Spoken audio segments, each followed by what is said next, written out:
Welcome back to another video with us here at LMDN STEM Academy. In this video, we will be continuing our work on the Module 2 question from the Cape Chemistry Unit 2 Paper 2 from June 2024.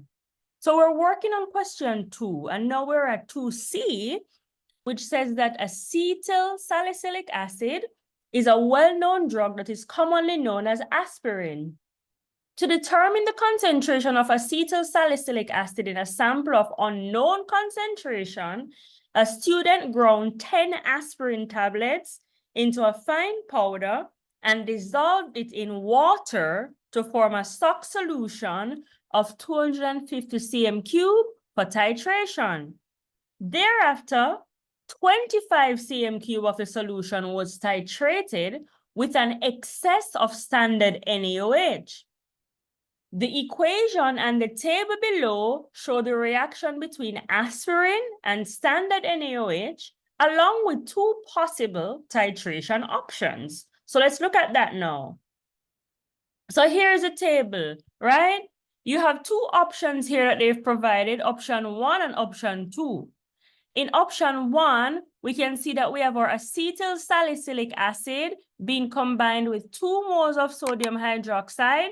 And there are 3 products formed here. We see that we have this sodium, right? Sodium acetate here. And then we have sodium salicylate here. And then water, right? That's when you have 2 moles reacting with the acetylsalicylic acid. The titration method being used here, right, is a back titration. So let me just jot that for the first one here. Just jot that down. That this first one here is a back titration, right? Option 1 is a back titration. How do I know? I know because they said that here what we're going to do, right, is there's going to be a titration of excess sodium hydroxide with 0.100 mole of an acid, right? So the idea here is that you're using excess sodium hydroxide to react with the acetylsalicylic acid, excess. And so there's going to be an excess that you're going to need to then neutralize off with an acid, which remains to be named, right? You're going to neutralize off that excess with an acid, and that's how you're going to be able, right, to do a back calculation to figure out how much of it was used, the NaOH was used, and by extension, how much of your acetylsalicylic acid was present. So that's a back titration. And you might remember, we use back titration for several reasons, right? We might use a back titration when the analyte, so the thing that you're analyzing, so in this case, it's acetylsalicylic acid. If that is insoluble in water, we can use a back titration for our titration method.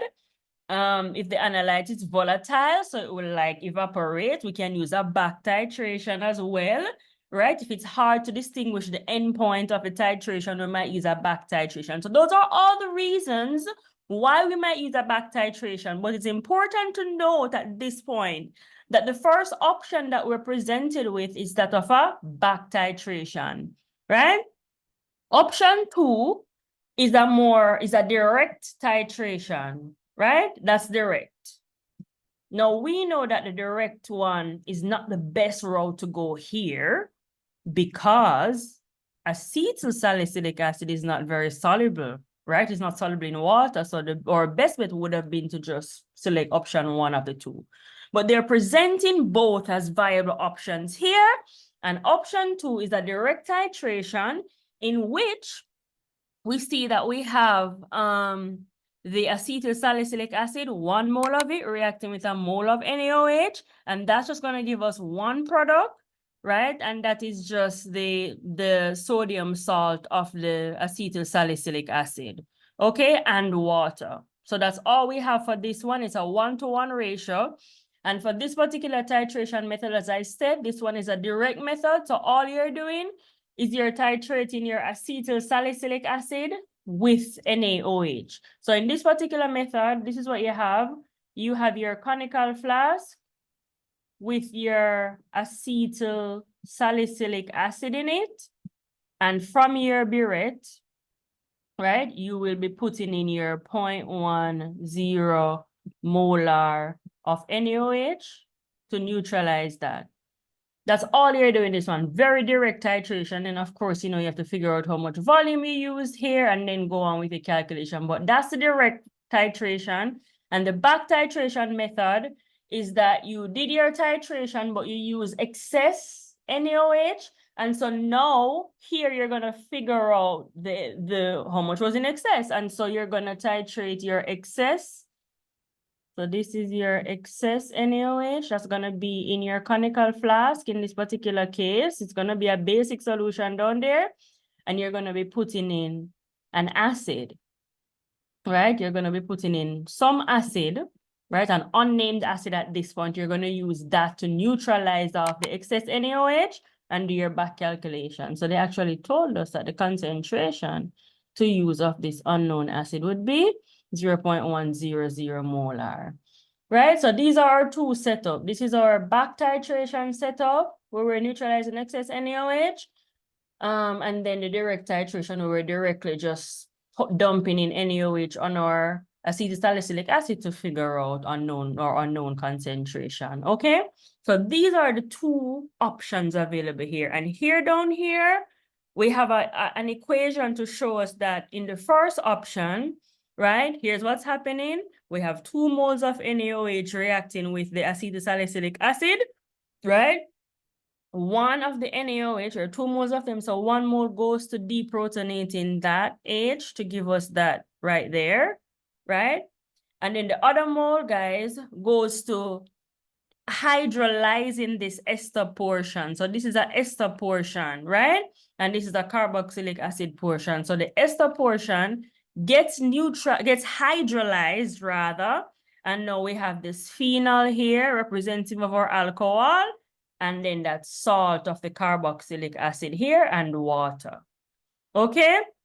So that's what's going on for option 1, where we're doing the back titration method. So just keep these things in mind as you go forward. But the most important thing to realize right here is that we have a back titration setup for option 1, and we have a direct titration setup for option 2. Okay? So let's go ahead now. Let's move forward. Right?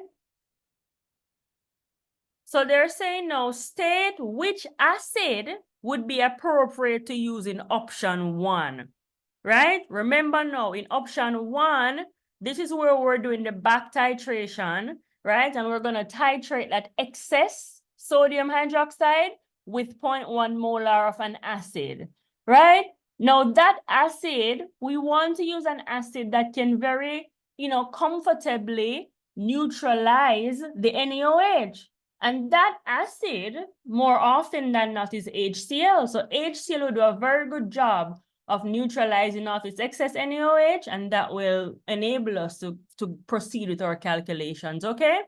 So we're going to use HCl here. So let me just jot that here, that this acid, will now be HCl that we're using. HCl, that's a very strong acid to neutralize its very strong base, and then we keep it moving. Okay, so that's our answer here for this one. All right, so let's go ahead. I'm gonna take these guys off for now. So let's go ahead now.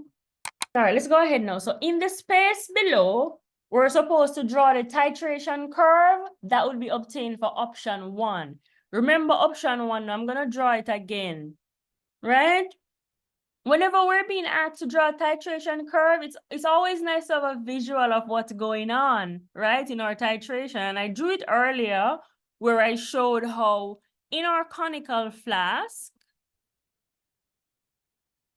right, for option 1, what we have is excess NaOH. Remember now, that's excess NaOH really that's in there. So it's a very alkaline solution that we have here because we dumped a bunch of NaOH in there to react with this acetylsalicylic acid.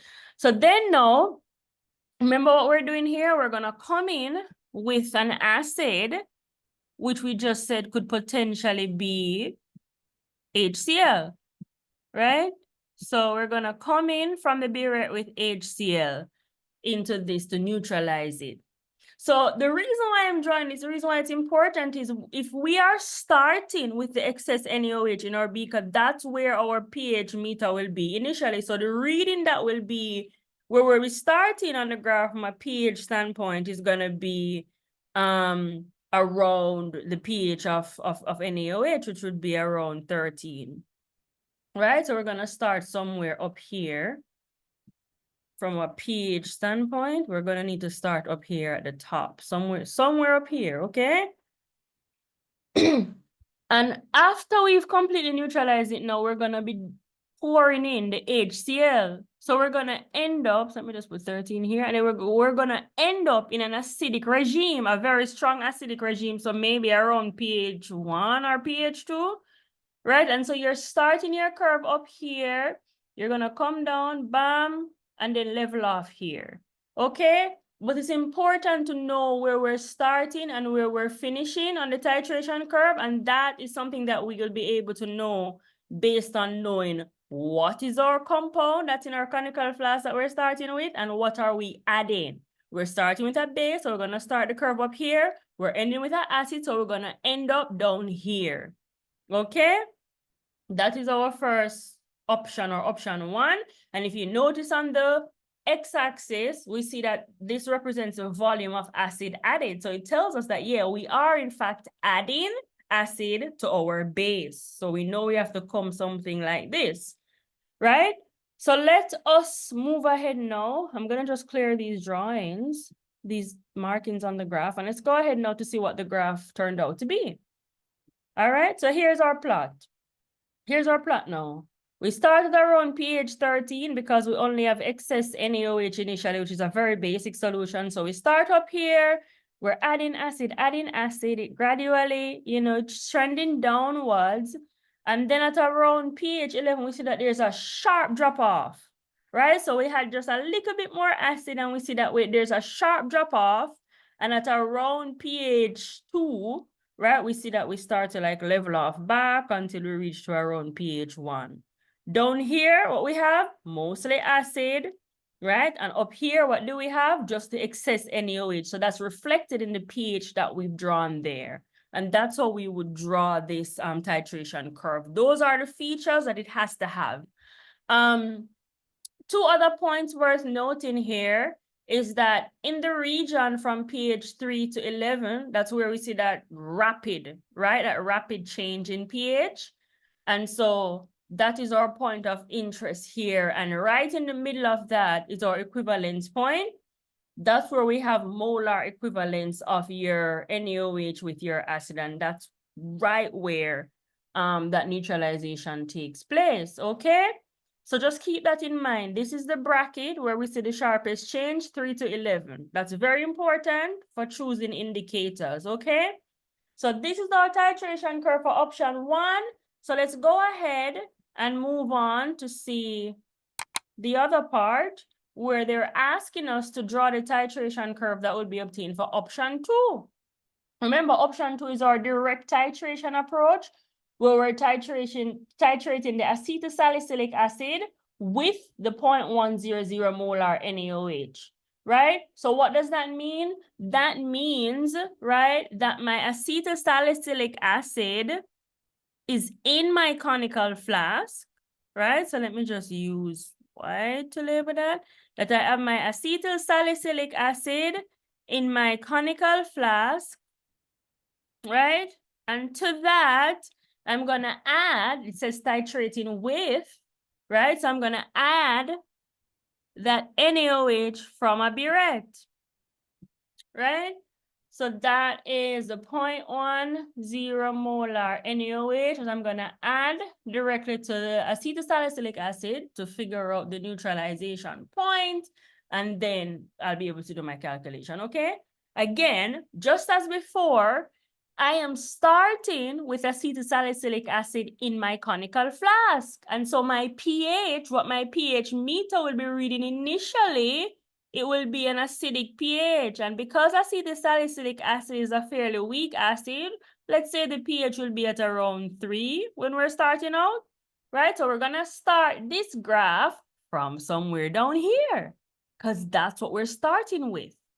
Then we're gonna gradually add the strong base to the mixture. And so eventually, right, we're gonna end up with this. Once we've passed the neutralization point, we're gonna have a largely basic, slightly more basic solution. And so that pH will end up being somewhere up here at around, say at around 13-ish, right? That's for a strong base like NaOH. We're gonna start down here and we're gonna gradually add NaOH, sharp change, and then level off. So that's the general shape again of this titration curve, but you have to know where you're starting from, which is a weak acid pH, and where you're ending up, which is a strong basic pH. All right? So let's look ahead now to see what this graph turns out to be. So here's our sketch, right? So again, weak acid in acetylsalicylic acid. And so we're starting from down here. We're gradually adding our 0.1 molar NaOH. So we see that our pH is gradually increasing because we're adding a base, right? And then we come to this point, we see that there's a sharp jump. We had a little bit of NaOH at this point, you know, and then it just jumps. Then it starts to level off again and tapers off at around pH 14, pH 13 thereabout, because we have excess NaOH at that point. Again, key point to note, the point at which the pH just jumps up, right? That range is from pH 7 to about 11, and that equivalence point, that middle point there, where we have a molar equivalence of the acetylsalicylic acid and the NaOH, that's our equivalence point, and that's around pH 9. If we're choosing indicators, they have to be within this vertical region here from pH 7 to 11, okay? Again, the key features that you have to know when you're drawing these graphs: where am I starting? And that's dictated by what's in my conical flask. And where am I ending? And that's dictated by what I'm adding to my conical flask. Okay? So let's go ahead now to the other part of this question. All right. So this part of the question, part 4, says, using the information in the table below, select the indicators that cannot be used for the titration. So which indicators can we not use for the titrations that we're doing, right? And so table 2, here it is. It's a table of commonly used indicators and their ranges, their pH ranges. So here are some indicators. We have methyl orange, phenolphthalein, bromothymol blue, and methyl violet, right? So if we're doing option 1 for our titration, let me bring that up again, what it was, or what that titration curve looked like. Here's what our curve looked like for option 1, where we're adding that acid to neutralize off that excess NaOH. That's what it looked like, right? Now look at this green region here. Let me just highlight it, right? In this green region here, that's where you have that rapid change, right? And so at that point, there's neutralization taking place at this equivalence point. And so we need to have an indicator that overlaps, right? Its range, right? This range here, the pH range, the working range of the indicator has to overlap in the middle here. Otherwise, we're going to miss our end point and we're not going to know when to stop, right? When neutralization was complete. So the indicator has to be functioning in this range here based on the pH ranges that we have here. And so if we look at this range, we see that the pH range is from 3 to 11, where we see that rapid change, right? And so we have to look among our indicators to see which of them overlap in that range, or rather, which one does not. So there is one that cannot be used that we're focusing on. So anything that's outside of 3 to 11, we can't use. So we can't use this. This is out of 3 to 11. We can't use that. We can't use that, right? So we can't.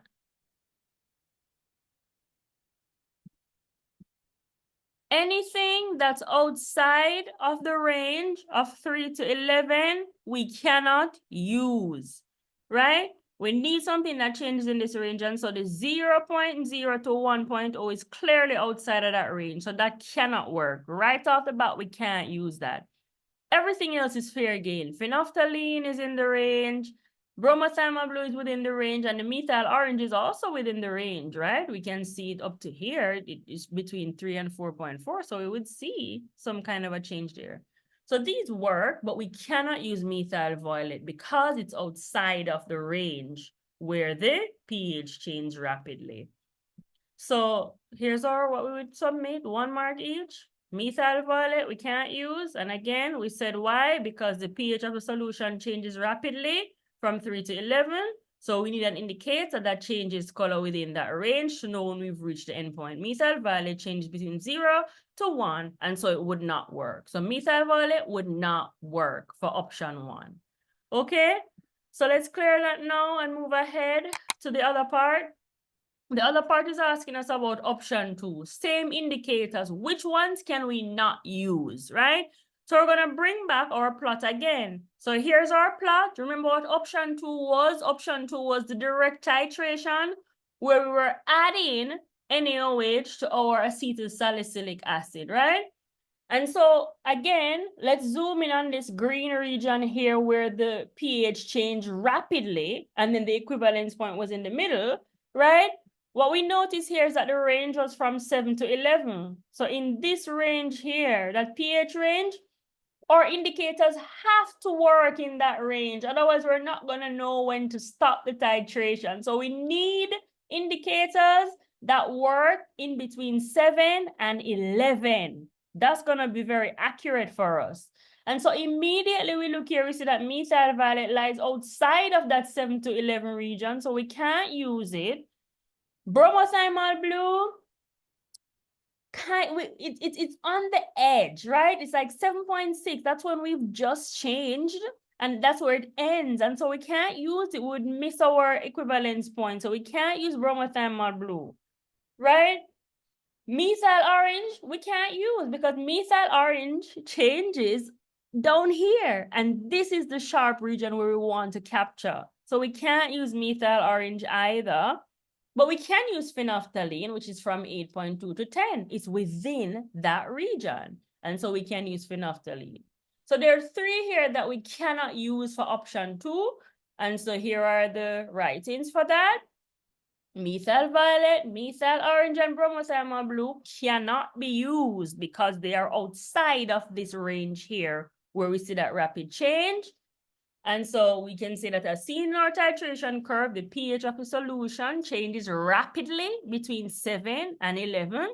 So we need an indicator that changes color within that range to know when we've reached the endpoint. Methyl violet changes between that 0 and 1. Methyl orange, 3.1 and 4.4. So they're down here and we need them to be up here.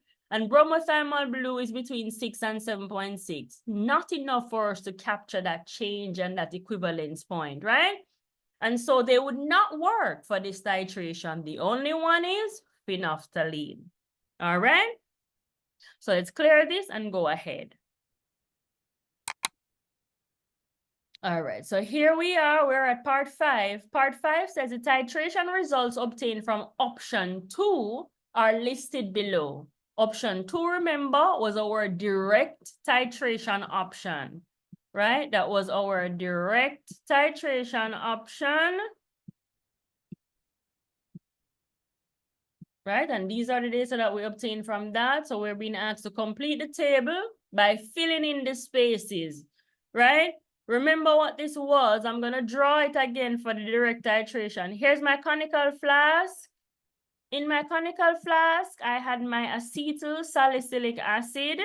And then from the burette, we were adding in, right, the 0.10 molar NaOH.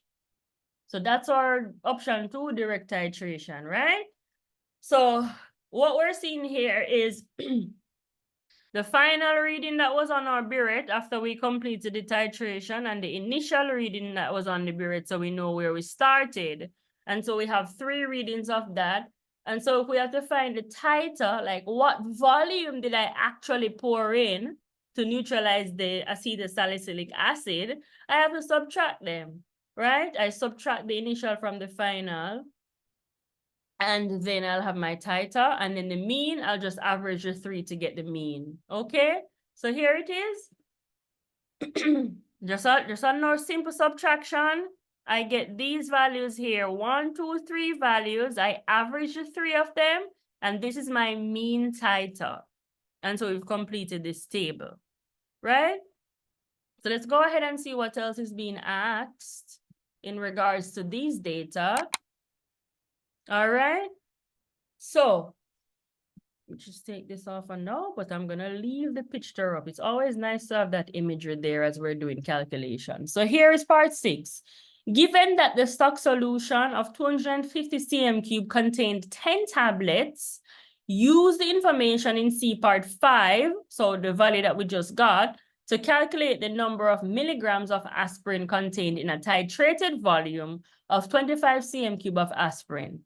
Right, so remember now, from C part 5, the information was that our titer, or the amount of NaOH that we use to neutralize the acetylsalicylic acid was this, and we can put that in dm cube right away. So that would be 0.01933 dm cube. That's how much, so let me just write that off. That's how much of the 0.10 molar NaOH we use to completely neutralize the acetylsalicylic acid in that direct titration. Okay?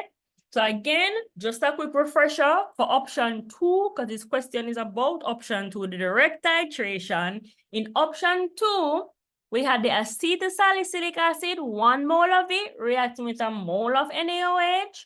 And that gave us the salt of the acetylsalicylic acid and water, right? So that's what happened here. It was a 1-to-1 mole ratio. We need to find number of milligrams of aspirin. So it's a mass of aspirin essentially that we're after. Okay, so here's our strategy. Here's how we're going to approach this calculation. So the first thing to note, and I just jotted it here, is that from this balanced equation for option 2, we know that a mole of the acetylsalicylic acid is neutralized by a mole of NaOH. That's what this balanced equation tells us. And so from C part 5, we know that 0.01933 dm cube of sodium hydroxide was used to neutralize the acid. We know that from part 5. So what we need to do now is that we need to convert the volume of NaOH to moles, because ultimately we need to relate the moles of NaOH to the moles of the acid. That's how we're going to be able to get to mass, okay? And so we need to convert that volume of NaOH to moles. And to do that, we use the equation that says that moles is equal to concentration times volume. The concentration of NaOH was 0.10 molar. And so we just multiply that concentration times the volume of NaOH that was used. And that gives us a mole of 0.001933 moles of NaOH, right? Remember now, our mole ratio of the NaOH to the acid is 1-to-1 per our balance equation. And so if I know that I use 0.00193 moles of NaOH, automatically I know how many moles of acid was present. So if 0.001933 mole of NaOH was used, then that means that 0.001933 moles of acid was present. Okay, because it's a simple 1-to-1 ratio. Now that I have the moles of acid that was present, I can then convert that moles of acid to mass using the equation that says that mass is equal to moles times molar mass. Okay? So I'm going to multiply that moles, that 0.001933 moles times the molar mass of the aspirin or the acetylsalicylic acid. That's 180.06 grams per mole. They gave us that in the question. I multiply those two things. I come up with a value of 0.348 grams, which is equivalent to 348 milligrams, because they want the answer in milligrams. So that's 348 milligrams. And it's important to note again that this 348 milligrams is what was in the 25 cm cube. That's the titration volume or the titrated volume, right? So that's the volume of acetylsalicylic acid that was used in the titration. So in that volume, that's where we have the 348 milligrams. And that's what the question was about. What was in the 25, okay? 348 milligrams. Okay, so let's go ahead now.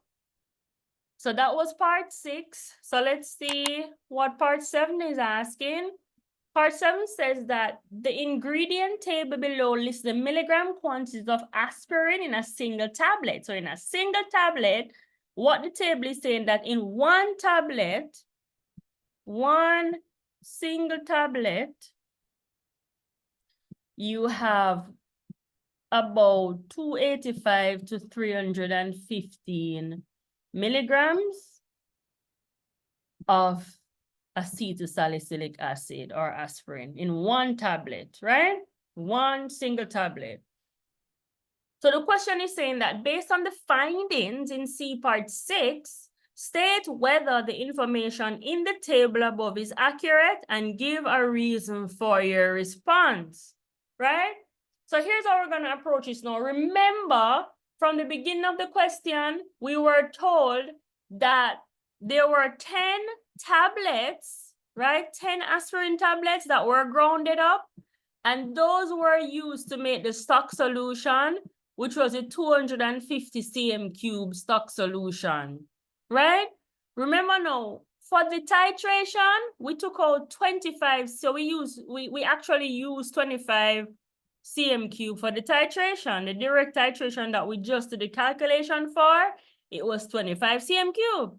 Now, what do we notice about these two numbers? This one is a 10th of this. And so we can correlate that to say, okay, we can assume that there was one tablet present in that 25 cm cube. Okay? So the big assumption here is that there was like the stock solution was a homogeneous mixture. So it was like evenly mixed. And so if I took out a 10th of it, that means that I took out a 10th of the 10 tablets. And a 10th of a 10 of 10 is what? 1, right? So there's one tablet in a 25 cm cube. So that's the assumption. That's the key assumption here to be able to answer this question, this part, okay? So that's your key assumption here. So if they're saying that, you know, generally, this is how much you have in one tablet, and we said that one tablet, based on our assumption, is in 25 cm cube, then based on the findings in part 6, what did we find? We had found that one tablet, based on our titration, contains 348 milligrams, right? So when you look at those two numbers, I think they're fairly close. I think those two numbers are fairly close and within error, right? If you consider experimental errors and anything that could happen, I think they're pretty close and that they're saying the same thing, pretty much. And so based on the findings, is this information correct? Would you say that this represents what you had gotten in your calculation? And so this is what we could say here based on our calculation, right?